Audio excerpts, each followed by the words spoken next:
Hello, everybody, and welcome back. I'm Jester Borris with I Want to Be a GM, and you've tuned in to D&D Through the Ages Part 3, The Fighter. You're currently in the section where we're going to be covering The Fighter through 1st Edition Advanced Dungeons & Dragons, the 1st edition to carry the Advanced title. So with me today on my right is... Troy, the Planescape guy. To my left. Gwydion the long-winded. We know that he is. One of these things, not like the other. So, again... 1st edition fighter, we've already gone through the white box and the red box, and one of the major changes for this edition was in hit dice. Troy. He graduated, grew up a little bit, got a 10-sided dice for hit points.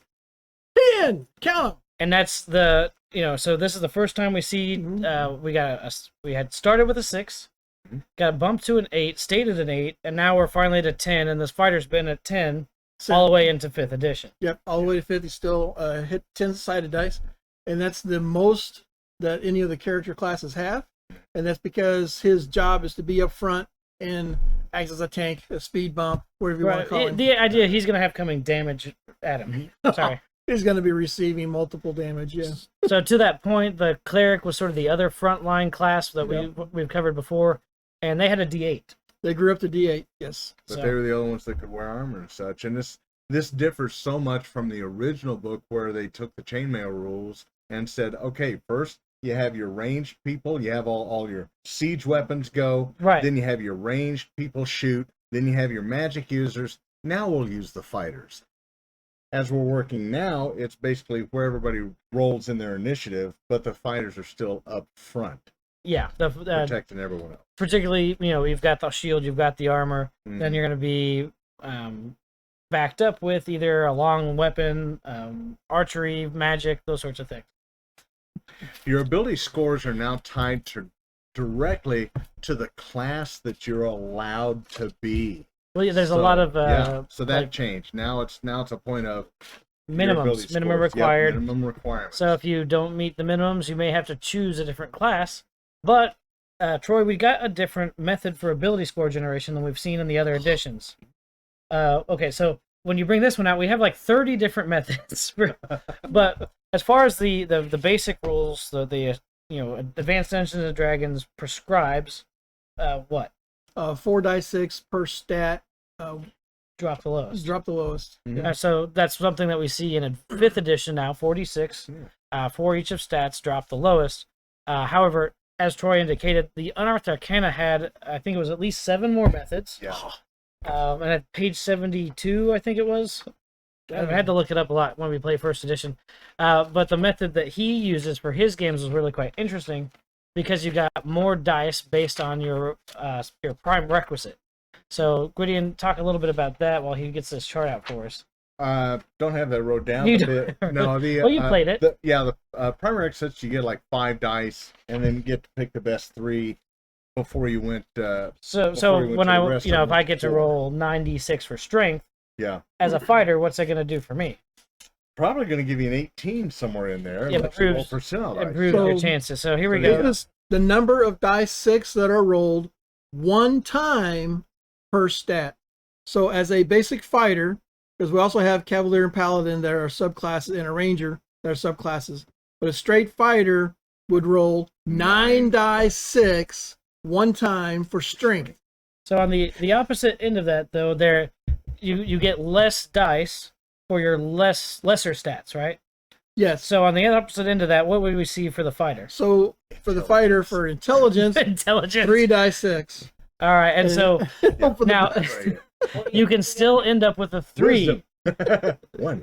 Wisdom is 5 dice 6. Yeah. Dex is 7. Constitution 8. Charisma 6. Comeliness, which is a stat no longer used anymore. Yeah. Which describes your physical beauty. How pretty are you? Yeah. Would be a 4 dice 6. So you can have a 3 intelligence fighter. I'm pretty. This is not gray. It's crown molding. It's crown molding. So go ahead. It's quite vintage. But 3 is your lowest score. Could potentially have a 3 intelligence. That doesn't necessarily mean you're like dumb, but as far as the game mechanics were concerned, it was the minimum intelligence required to understand language. So your Jar Jar Binks type characters and things like that. And they proved that Star Wars could work without Jar Jar. Indeed. But to have 9 dice for your prime requisite, particularly as a fighter, to get that 18 and then move into your high percentile, or playing the cleric or those sorts of things, it was neat to see some of these alternate generation methods come out, and in the book. It's not somebody homebrewed something. It wasn't something that we saw in Dragon Magazine or on a forum. This was officially released content that said, hey guys, try this in your games and see what you think. It's another big step of the game growing up, Right. because this again, even though this does change a lot of things, it's again adding on top of everything that's come before it. There's a lot of improvements, and they didn't really go backwards on anything. No, not backwards, no, but definitely improvements and a little more tweaking. Yeah, it was perfect. Nothing else needed to be added after this one. It was It was actually really solid. So second, third, fourth, and fifth edition didn't even come out. Right. That's, And none of the supplemental materials that I have stacks of. Yeah, none of that was necessary. So we had the fighter, and when we got the fighter, we also got the subclass of paladin and a ranger. This is the first time we've heard or saw a tale of our ranger. Cavalier did make an appearance in here as a subclass as well. Yeah. But that came on Arth Arcana. As well as Barbarian. That's the Barbarian. Wait, what the? The Ranger was fully fleshed out in this one. Yes. Yeah, And this is the first time it was actually fully fleshed out. Because it was mentioned in the Dragon, and then it came about, and then so fleshed it out. Right, previously had been part of supplements. Now it's here as a full subclass in the core rulebook. And the Ranger and Paladin were both now subclasses to the Fighter. So they weren't their own class yet. The Dragon 63 introduced the Barbarian and as a subclass to the Fighter, and Unearthed Arcana, like you said, is the one that actually picked it up and fleshed it out. But it was already out by the Dragon magazine, so when we were playing we would take that, bring it in, and play it as well. I remember one of the classes that we brought in from Dragon magazine was the Archer. Yeah. And so if you had an Archer Ranger, you were Legolas, and it was awesome. So but it was interesting to see where these like successful class concepts that were homebrewed found a direct route into the printed material. Yes. So very cool. If you didn't happen to have the subscriptions or access to those sorts of things within the community, the real standout ones found their way into the books. Fighters could now specialize in their weapons, but specialization generally meant +1 or +2 to your weapon or damage, and that was pretty much it. +1 or +2 to hits and damage. That was weapon specialization. They didn't get into breaking the game until 2nd edition. Where it thrived. But this is where it was introduced. This is where specialization was introduced. Unearthed Arcana was really cool. So not only did we get weapon and we got non-weapon specializations, you'd see that in 5th edition as your backgrounds with your different like artisans tools and things like that. Here we would see it being a fisherman, mending nets, and those sorts of non-weapon type proficiencies. But you could also specialize, double specialize, and things in your preferred weapon to get your bonuses and attacks per round. It was a little bit different. Unearthed Arcana took the Cavalier as the new class and put the Thief as a subclass with the new Acrobat. Thief Acrobat was under it. And Paladin was now a subclass of the Cavalier. It was just a subclass of the Fighter in the introduction of AD&D 1. Yeah. And they come out with Unearthed Arcana and go, nah, let's put them under the Cavalier. It was that was probably one of the weird ones. I know that we tended to play just straight out of the player's handbook, unless you wanted the Barbarian, or when you got to the chance to finally get those specializations. Divine Intervention rules were introduced in AD&D 1 in the Master's Guide, starting with alignment change on page 25. Okay, so that's where the intervention came in. Good time to talk about this, because this is one of the things. Doesn't affect you so much as a fighter so much, but something you when you came time to put your character together. We went from the earlier editions. White Box had lawful and chaotic. Now lawful, we have neutral. Well, neutral. Yes, my mistake. But now we add good and evil and we've got the 9 square that we're familiar with. So lawful good all the way to chaotic evil, and the full spectrum in between. So that could certainly give you some problems if you're playing a paladin where you're meant to be lawful good, and you start kicking puppies. So there were certain elements that were added to the game that gave the game master the ability to help course correct those characters before finally making the alignment shift and stripping them from powers as a paladin or a cleric, or opening up some of those other player options when you get into playing from the other side, with necromancers and those sorts of things. Deity intervention was also introduced. I think that was page 111. More rules would follow on that. Success on divine intervention, I loved it. At this time was tied to level. So if you were like 1st through 5th level, there was like 100% chance of divine retribution. It's like, don't waste my time. You know. Here, I'll send you a lightning bolt. Thanks. Catch. Yeah. Some interesting stuff there. As far as the fighter is concerned, Troy, we still have all access to armor, all weapons, all armor, all weapons, all magic weapons, and then some magic items. Yes. Some magic items, but there's still the general use potions, rings, wands, or not wands. Not wands, but stuff that is anybody can use. Yeah. There is no rings, magic cloaks, items. that sort of thing. We had more classes. Gnomes, or more races. They had gnomes. We got half elves and half orcs. Those came in. At that time, half orcs were considered more on the chaotic or the evil side, one of the two. But they could be played in any genre. But they were kind of considered more on the strained side of character play, if you did want to do that. Then they came up with the classes of assassin, monk, and thief, and fleshed out more subclasses on those. Yeah, we got quite a lot, and it was interesting to see half elf and half orc come out as the rules began to reflect some of the fantasy setting. Greyhawk was pretty big at this time. We also formally got introduced Forgotten Realms. So Greyhawk is more of your European fantasy, like a middle to low magic. And then Forgotten Realms, the other side, you're probably familiar with Faerun and those things, is your middle to high magic. And so depending on your world setting, those character classes and the way that they would roleplay and interact in the world would change, or character races, sorry, half elf, half orc. But it was neat to start being able to get these different options. And Gnome was really cool. And we got some interesting stuff out of Dragonlance for the Tinker Gnome.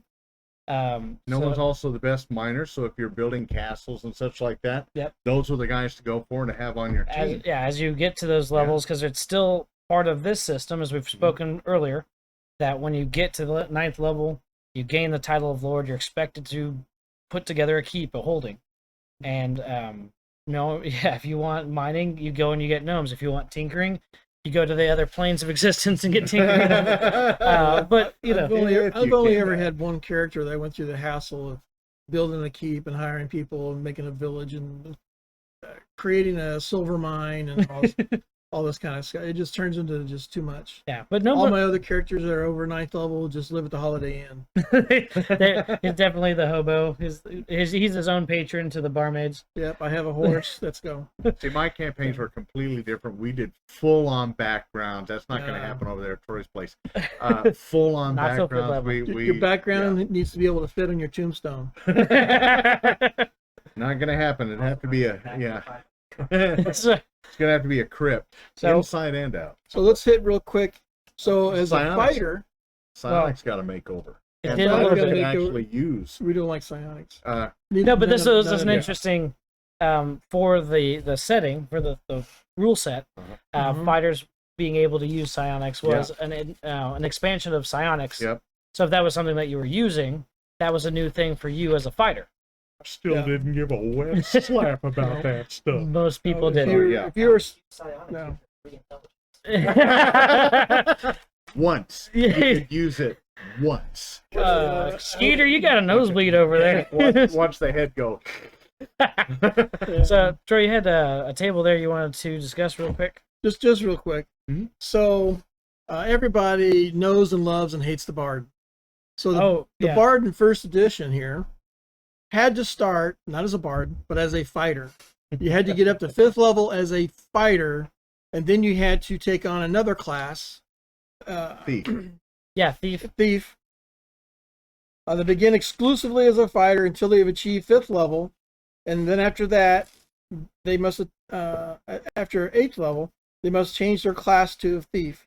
Again, sometime between 5th and 9th level as a thief, the bards leave that off and begin clerical studies or a druid. So by the time they get all that done, then they become dun dun dun a first level bard. Yep. So you have like 17 hit dice. 17 hit dice. Well, this is always kill a the guy with a thing. ukulele in a bar fight. It's this like you had to be 17th level before you could seduce everything. Yeah.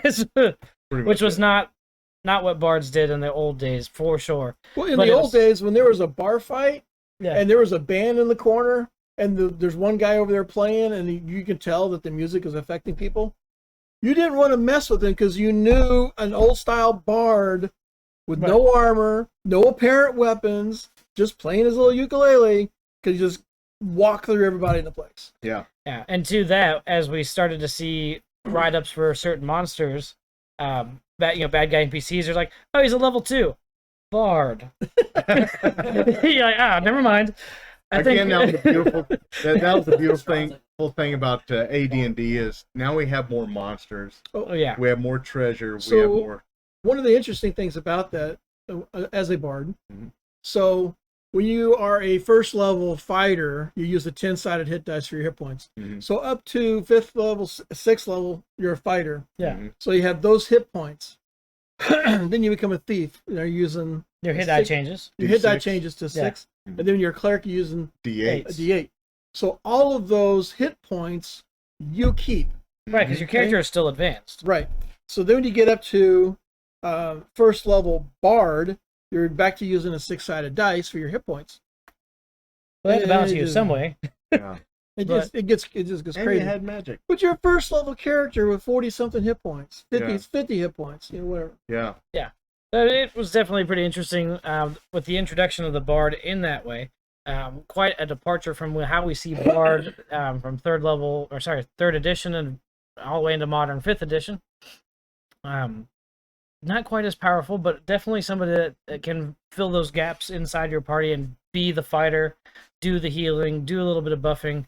But I think in 5th edition, it's been a while since I played a bard. They don't have as much of the thief No skills. bards. They don't have as much. So, but we see sort of the core of it established here in a first edition AD&D, starting as a fighter. They opened up imagination even further in AD&D, where they said, "Okay, now we're going to show you how to go outside our game and bring other games in." Before there was Kindred or Artificers, there was the Wild West game known as Boot Hill, and it was a little folder like Greyhawk. That was it. That was a whole campaign. That was all the rules for Boot Hill right there. Well, on page 112, it explains how to bring these characters into the D&D world. They went so far as to create room for characters from the Gamma world or sci-fi as well. So they're showing, look, you can go outside of the regular fantasy, out of the H.P. Lovecraft, out of all this other stuff, and you can bring players in from here. It's wide open. One of my favorite campaigns early on was the person that introduced us to D&D. Dave, thank you. You know who you are. He brought us in as what was it? It was infantry from World War II. Right. Just regular infantrymen, and we were able to pack ourselves up, go into a cave, and all of a sudden we were in the D&D world. We didn't believe in magic. Magic wouldn't work for us. Mhm. But here we had trolls and orcs and all this other stuff around us, and we had to deal. Yeah. Until we could find a human settlement. Yeah, we did not find a human settlement, but that's another story. But so that was pretty interesting, and we saw some of this expansion later on as well as we get into like Spelljammer, and expansion of magic, the bringing in of sort of classical era technologies, flintlock pistols, and those sorts of things start to see their introductions into the system. Multi-classing was introduced, but it was known more as dual classing because usually you were just two things. It was very punishing. Troy, you really enjoyed playing the fighter magic user dual class. Absolutely. Tell us a little bit about how a dual class character would work and what the benefits were to pairing any of those with fighter. Well, as everybody knows, a straight magic user could not wear armor. They couldn't swing a sword. Of course, Gandalf's the exception to part of that. So if you want to have a magic user who is survivable, meaning he can get into a fight toe-to-toe with something and actually walk out alive, if you dual class them with a fighter, now they can wear armor, swing a sword, and all of the fun stuff. And they didn't have to do that this time like an elf. This time I'm a fighter. This time I'm a Right, magic what we saw the white that this was limitation is gone. You are a fighter magic user full time. So if you get into a fight and you're outnumbered, well, by God, you pull that wand of fireballs out. Boom, baby! It's a one-on-one. So as a magic user, you open your access to the wider world of magic, including wands and other magic items you didn't previously get a chance to use. Exactly. Did you have a favorite dual class or a different dual class that you thought worked well with fighter? Honestly, I used the dwarf cleric. Right. To start with, if I dual classed, I did the dwarf cleric thief. Okay. Because those two working together, they had a lot of similarities. They had a lot of aspects that between the dwarf, between the cleric, between the thief, it melded together so well that you could actually be a one-man party. Right, and remember that dwarf had different racial abilities despite the limits on its class advancement. So it was like having 3-class character. Yeah. So the thief was the fighter aspect of my dwarf. When it came down to fighters, I was generally just straight up half orc barbarian. Yeah. That like to push everything and hit the gong and you remember Doorslayer, who a door can solve any problem. Crowds, rain, he's half orc on his mother's side. Yes, it's on his mother's side. So don't ask. Very fun character that I would be at the table with. Dual classing could make a big difference in some of the options you had now as a fighter to be able to bring in some extra capabilities. And we had less limitations on those dual class characters, but one of the penalties was that you would advance more slowly. Yeah, what happened to experience points? Yeah. Well, experience points. Okay, yeah, so that part of it did kind of suck ass. So you go through a dungeon, and let's say everybody gets 5,000 points. You get 5,000 points. You got to split them in half, 2,500 for fighter, 2,500 for magic user. Well, everybody's making a level except guess who? You. Yeah. So it would usually, and it wasn't that bad at first or second level, maybe third level, but man, 5th level took forever. 7th and 9th level just were on and on and on. And here's something important to note too. There wasn't a codified level table. Each class leveled at a different rate. Yes. And it really becomes a pain in the butt when you get to 7th and 9th level. Yeah. Because the fighter was every 4th and the magic users were every 5th or something. So third and 3 and 5. 3 and 5. Yeah. So when you get to about 7th and 9th level, then there's a real separation. Yeah. Well, it's like if I need 200,000 hit points total for fighter, but I need 350,000 hit points total for magic user, you're going to be a fighter, like a third level fighter, third level magic. It's going to take you a second to really build those points up. It does, and I think a lot of them were separated by 2 to 3rd levels by the time you get up close to 10th. Right. So you'll have like a 7-11. I could go there. You know, but it's like the big drawback of it. Yeah. But the benefits in my mind inside a dungeon, and as Gwydion was saying, the dwarf cleric thief is definitely another combination that really works well together, especially in 1st and 2nd edition. Yeah. Now the fighter magic user was sort of a staple of the game when we saw it brought into 5th edition as the fighter specialization for Eldritch Knight that you can take at 3rd level. They have more fighter than they have magic user in that subclass. I prefer to do the classic fighter magic user split in 5th edition. It's a little easier because all the classes have the same level table. So you don't have as much of the issue when it comes to splitting those experience points because of the way that your character levels outside of their class. here again, because the class is level and not so much your character, it becomes a bit of a trick to sort of balance all that out. Sure. But it, so particularly when you can start to bring in those capabilities and you have a smaller player count, dual classing became something that was very beneficial. You really had to pay attention to your ability scores because every class had a minimum. Even with your races, some of the races had specific minimums and maximums. So when you dual class, you had to make sure that your attributes, all your abilities, were there for each one. So if you were the fighter that had an 18 double out strength and a 3 intelligence, there was no way you were going to be a magic user. You're not even close. Yeah. If you had an 18 strength and an 18 dexterity, yeah, thief's good. Right. Fighter thief's great. So you had to really pay attention to that. Plus, pay attention to your class or your race as well, because there are minimums and maximums there. They fleshed those out a little bit more. There was a little more leniency in one direction and some tightening of the screws in others. Yeah. So that was definitely some dual class. We had some pretty interesting expansions. One thing I will mention with first edition AD&D in particular, we've got the standard Monster Manual, Dungeon Master's Guide, Player's Handbook as your core set of books.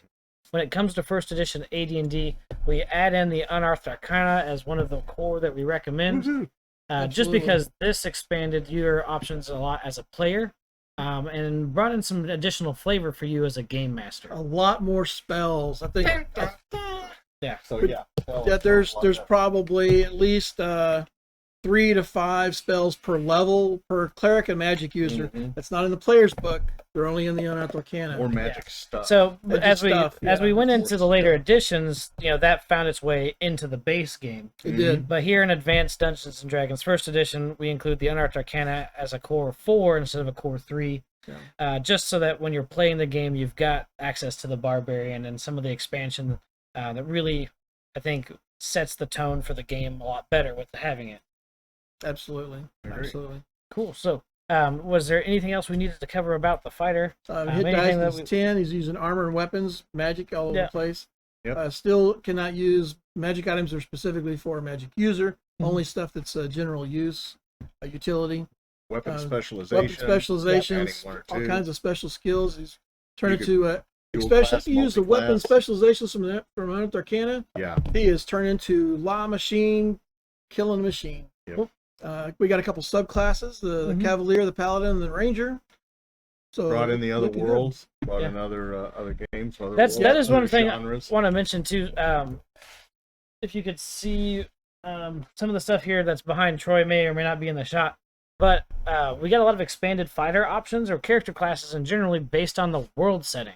And these were box sets that fleshed out the entire atlas that you would be playing across. So Greyhawk, the world setting with its maps, its villages, its people, its cultures, its gods, its holidays. Same thing for all the other stuff. Forgotten Realms. Forgot Ravenloft, if you guys like horror. Dragonlance, Dark Sun we mentioned. But all of that was starting to be printed in this era. And those could add tons of different options for character classes, particularly fighters. Dragonlance is really neat. You can make a dragon rider instead of just your standard knight with your lance. So depending on your world setting, you could find a lot of different outlets for your fighter character. If you happen to be building a world setting, don't just overlook the lowly fighter, because you can have palace guards. They're just 1 to 3rd level fighter, but they're going to have a unique weapon. They may have a unique skill that's not taught to just the average Joe on the street. He may have some type of unique armor piece that gives them a special protection against being stabbed in the back. I think it's the Swiss that still use halberdiers as now those are military personnel trained in modern military tactics that are also trained in the use of that weapon. It's ceremonial, but they can use it to great effect. Also, don't overlook the Lonely Town Guard. They're also 1st to 5th level fighter, but again, they may have specialty items or weapons or armor that make their job possible and more safer for them. I don't believe there was an what's that? Night orders, like the Order of the Rose. Oh, the Teutonic Knights, yeah. All of your, like the Templars, they're all going to have special items, weapons, armor, banners. Was there an expansion of the monks? I didn't believe there was. Monk wasn't something I ever yes. saw a whole lot of Yeah, it was. in first edition. Yes. It was huge in the basic set, and then after that, it had to be that'd be AD&D 2 probably. Yeah. No, it's in the right here. Oh, Too many books. too many books. Yeah, so Monk and wrestling and those sorts of things were still available to you as a fighter.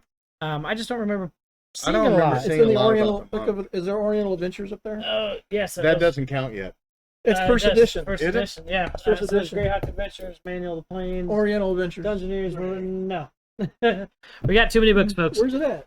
I think I sold it when he wasn't looking. It's Sold all them. right. So, also this way. There you go. Right. The But- Oriental Adventures. Yeah, that was pretty interesting as we started to bring in. I think they had one for South American style They had cultures. they had the samurai and full bushido and so on like that. In Right, the well, so we had the Adventures, Oriental Adventures, but I thought we also had an expansion for some Aztecian or South American cultures. There's an Egyptian. Yeah, The but Egyptian. there's a lot of interesting expansions out there. So if you're looking to get into different eras or different regions of history, that content's available for you as well. Absolutely. I think So- that works for first edition. All right, so We're good. what we're going to do then is get everything put away, bring out second edition Advanced Dungeons and Dragons.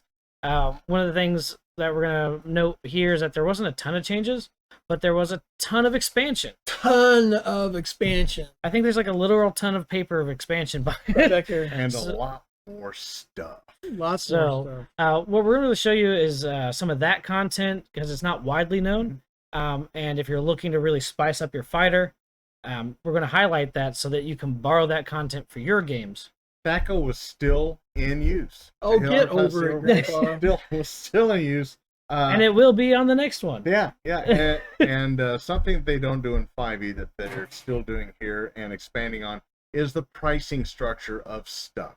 Everything had a fixed price. Oh, yeah. So That's that, one of the big changes in 5e is where they keep that a little bit open, but all the way up through the game from the beginning and including AD&D, everything had its own price. yeah, it did. So, like I mentioned when we got all this started, I'm Jester Borris with I Want to Be a Gym. This is Troy, the Planescape guy. Our Gwydions along. All right, somebody's going to reboot Gwydion, and then we'll come back with AD&D Second Edition, The Fighter.